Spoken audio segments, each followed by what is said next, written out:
The car showed up exactly 6 a.m. I saw Agent Hudson sitting in the passenger seat. An older man, probably in his 60s, sat behind the wheel.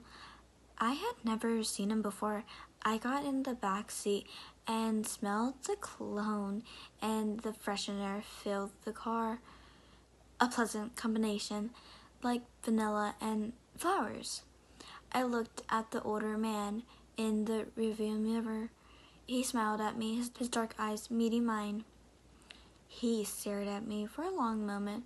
Agent Turker recruited you, huh? He said, more in a statement than a question. I nodded.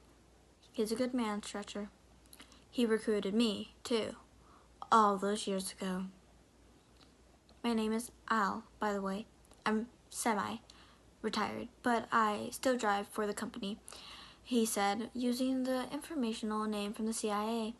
A lot of people who worked for it simply called it, quote-unquote, the company, end of quotes, or, quote-unquote, the agency, end of quotes, assuming everyone would know exactly what agency they meant. Nice to meet you, Al, I said, feeling tired. I had taken a caffeine pill and some general supplies just before I left, but that combination hadn't kicked in. I looked at Mark, who stared out the passenger side window, not speaking. Is it your first time in a DPRK? Al asked. I nodded. Boy, some crazy shit goes down in that country.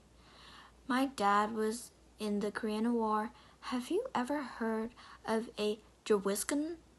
I had heard of the term, but I didn't really know anything about it.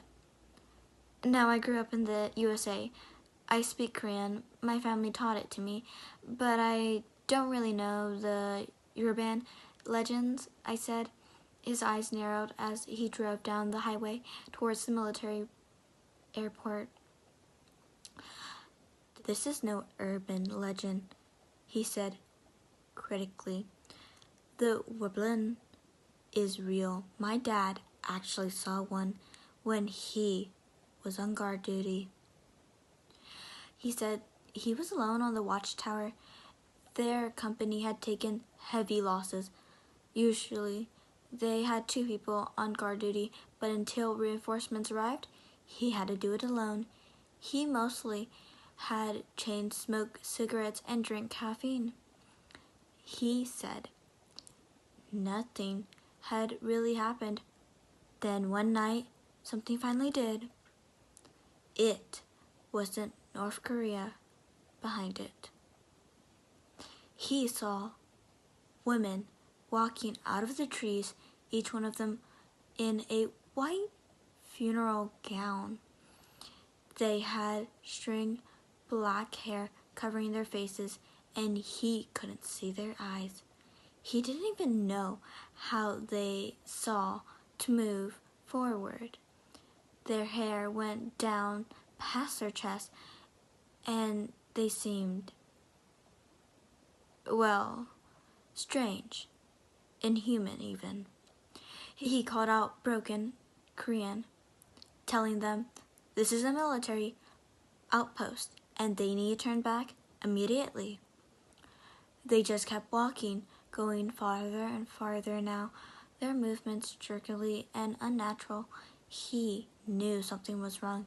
He called for backup, turned off the safety on his gun, and started to aim. He called out again, telling them he was about to fire. They didn't stop immediately. They started running towards the guard tower, then a dozen of them, and as they ran, the wind blew their hair back from their faces. He saw they had skulls underneath, grinning, bloody skulls with pieces of rotten flesh hanging off.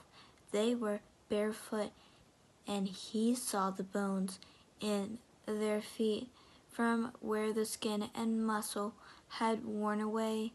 It was eerie how they jerked and limped at such unhuman speeds. He said, open fire, but they had reached the lantern of the guard tower. He shot a few but they kept coming, twisting their body, unnaturally dark blood stained on their white gowns and a black color. He could see straight through some of them, where the bullets had torn through their arms or legs, but they seemed to feel no pain. He started to pray. He saw broad, pale hands reaching up from the ladder of the guard tower.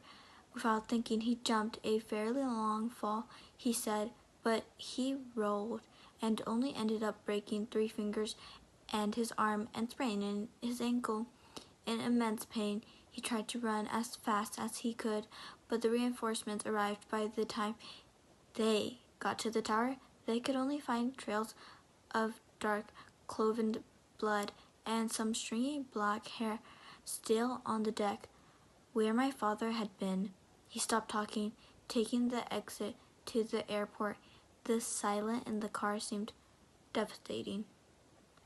He pulled into the gate, showing his identification. The security guard let the gate rise and wrote something from the post. Soon we were pulling up to the jet, and Al was waving goodbye to Agent Hudson and me. "Good luck, new blood," he said to me, "and remember, my story wasn't campfire bullshit. There actually are things in those woods in that country that aren't normal, and with all their biological and chemical weapon research, it may be much, much worse now." With that, he put his window down, turning the car around and driving away. A blur of black trim and sequel tires shining under the hot sun. On the flight over to China, Agent Hudson and I discussed the plan. We would sneak in through the relatively porous Chinese-North Korea border.